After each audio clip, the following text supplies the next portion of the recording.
My name is Eliza. The invitation arrived in a sleek black envelope, embossed with silver foil and too much pride. It was for my brother's engagement brunch at the Sterling Oak, a high-end restaurant in downtown Chicago. Despite the tone, I came anyway. Rainwater clung to my coat hem, a gift bag in hand, a soft navy dress I bought just for the occasion. Inside, light spilled from chandeliers that dripped like melting diamonds. Each table setting gleamed under crystal wine glasses. Every plate held a folded name card, calligraphy swirling in royal gold. I walked the tables once, then again 30 seats. Not one, said Eliza. Dean, my brother, noticed me circling. He slid in beside me, freshly shaven, designer cufflinks glinting. Sorry, Eliza, tight guest list, he said, like it was logistics, not rejection. Then my mother appeared lipstick perfect, pearls glowing. You might be more comfortable somewhere. Simpler, she said, her voice as smooth as her Chanel scarf. Dean pointed across the street to a small Irish pub. There's McKellen's. They serve fried pickles and cheap beer. Might be more your scene. Mom laughed, like she was in on a joke I'd never be allowed to get. That's right, she said. You'll fit right in.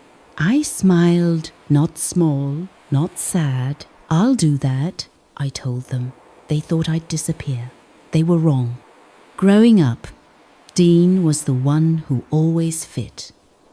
The varsity athlete, the scholarship winner, the favourite. He got the family house on the North Shore, a job at our father's firm, and a fiancée who hosted candle-making parties for fun. Meanwhile, I opened a tea and arts shop in Logan Square, Chicago's artsy elbow of the city. Juniper and Sage, it's called. Mismatched chairs, hand-thrown pottery, indie zines beside antique poetry volumes. I know every regular's favourite tea and favourite sadness. I pay rent, taxes, and pour love into every steeped leaf. My family calls it a face. My mother says, you used to be so smart. Dad understood once. He believed in things like books and quiet mornings. He died 7 years ago. After that, the temperature in the family dropped 10 degrees. So when the black envelope came, despite everything, I hoped maybe this time I'd have a seat. Maybe this time they'd see me. The morning of the brunch was cold and misting. I held my gift carefully, a hand-bound leather journal and a vintage silver pen set wrapped in soft paper with a wax seal. I handed my mother the gift. She looked at the brown wrapping paper and said, "Put it somewhere." Dean looked surprised. "Oh, wow," he said. "You made it." Like it was unexpected. Like it was a test I wasn't supposed to pass. When I realized there was no seat, the old, raw shame returned like a migraine. I tried not to look around, but I felt the glances, like I was a question no one wanted to ask.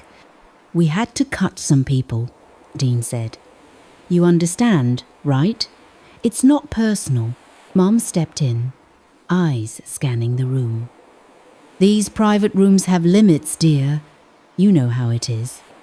Then she smiled and gestured out the window. "There's McKellen's pub. That place always looked like you." Dean added, "Hey, they probably have karaoke tonight. Fun, right?"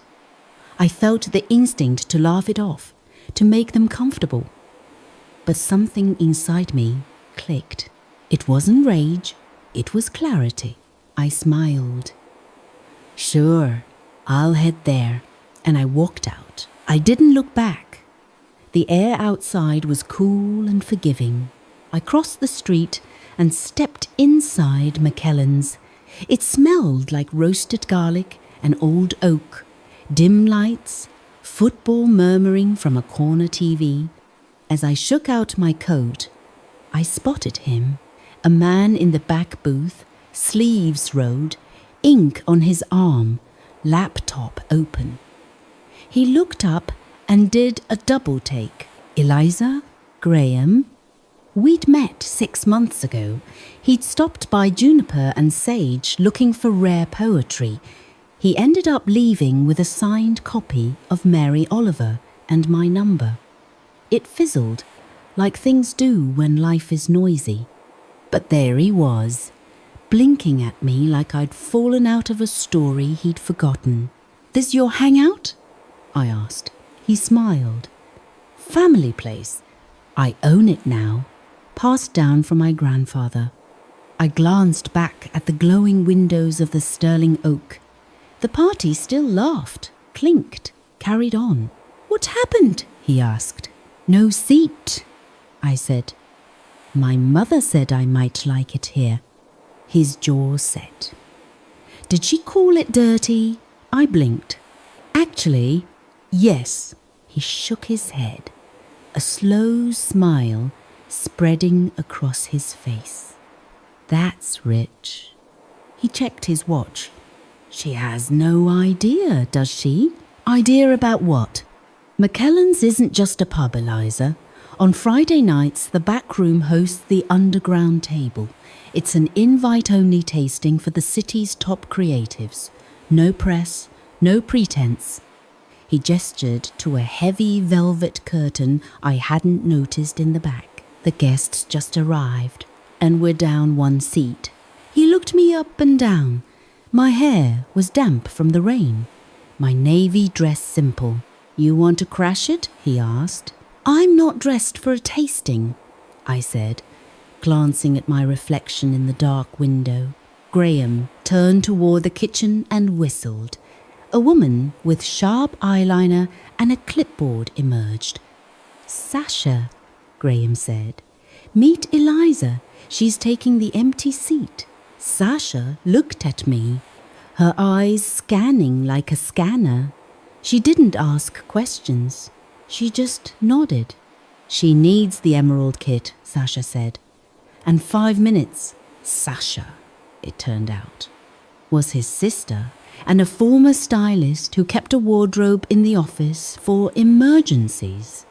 She pulled me into the staff room. "Honey," she said, pulling a garment bag from a rack. "Revenge is a dish best served, looking expensive." 10 minutes later, I didn't walk out. I made an entrance. The navy dress was gone. I wore deep emerald silk that draped like water. My hair was pinned back, exposing the pearl studs. Graham waited by the velvet curtain. He offered his arm. "Ready to see what dirty looks like?" He pulled back the curtain. I expected beer taps. I found a sanctuary. The back room was soundproofed, lit by hundreds of floating candles. The table was a slab of reclaimed mahogany, set with gold-rimmed porcelain. And the people! I recognized them instantly. Nora Ellis, founder of the largest tea brand in the Midwest, was laughing at the head of the table. Marcus Boyd, the gallery owner who had rejected my brother's art portfolio last year, was pouring wine. A senior editor from the Tribune looked up as we entered. Graham pulled out the chair at the center of the table. "Everyone!" Graham announced, his voice dropping the barroom gruffness for something smooth. "This is Eliza. She owns Juniper and Sage." Nora Ellis gasped. "The shop in Logan Square? I've been dying to source your chamomile blend." The editor opened his notebook. "I've heard rumors about your rare book collection. Sit, tell us everything." I sat. Across the street, at the Sterling Oak, my family was eating in a room of cold marble. Here, in the place they mocked.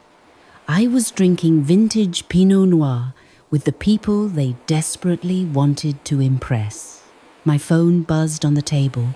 Mum, Dean, Madeline.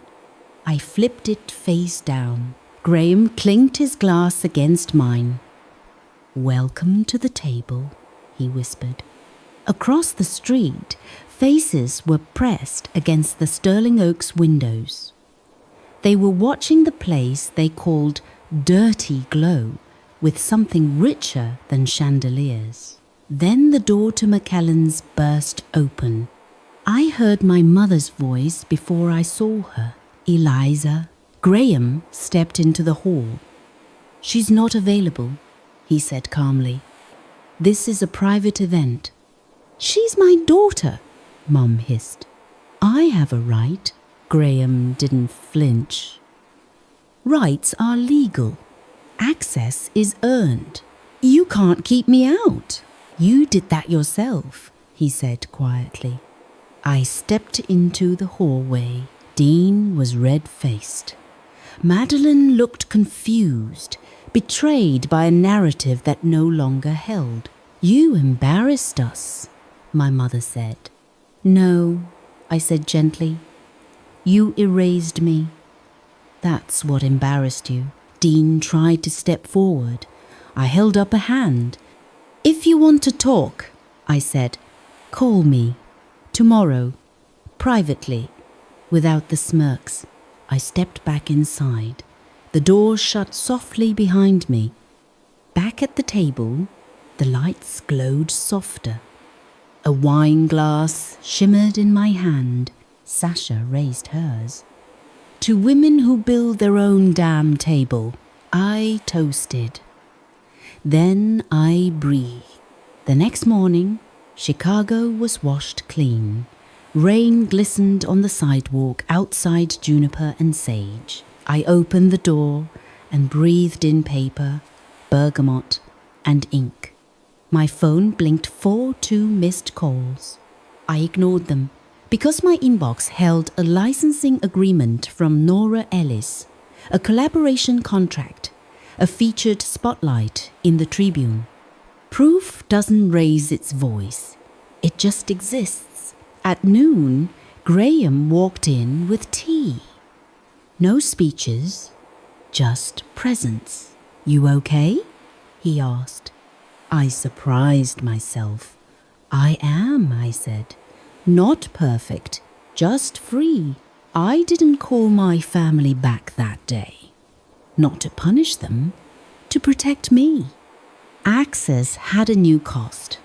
Respect. If you've ever stood outside a room you were supposed to belong in, you're not alone. Like, share, and follow Echoes of Us. More stories are coming about quiet power, earned space, and the people who stopped waiting to be chosen.